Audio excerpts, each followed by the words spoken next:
সেই কারণে আমরা পাটুলি থানায় এসেছিলাম এবং এসে আমরা এখানে এফআইআর করেছি।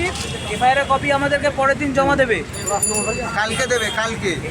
এই জিনিসটার জন্য লাস্ট 3-4 ঘন্টা ধরে আমাদের গ্রুপের সকল মেম্বার, মিন্টুদা, তারপরে পুরো সকল মেম্বার আমরা এখানে রয়েছি, সবাই এসেছিল, এবং সবাই মিলে তানভীরদা ছিলেন, সমরদা ছিলেন, সবাই এসে প্রবলেমটা আমরা সলভ করেছি এই মুহূর্তে।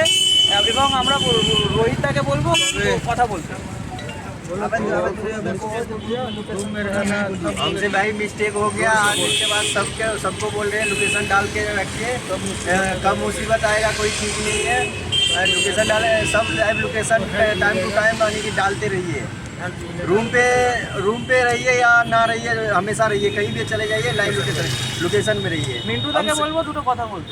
আজকে আমরা সবাই গ্রুপের পক্ষ থেকে এসেছি, আমাদের অনেক অনেক ধন্যবাদ শামীম কবরেজকে, আর এই আমাদের কি সমরদাকে অনেক ধন্যবাদ। এই এরিয়ায় যত আমাদের এই পাটুলির সাইডে বা সোনারপুর সাইডে যতগুলো এরকম আমাদের গ্রুপ থেকে মানে কেস ঘটে, আমি তো অনেক মানে বলবো এরা তো লোক খুব হেল্প করে সব মেম্বারদেরকে।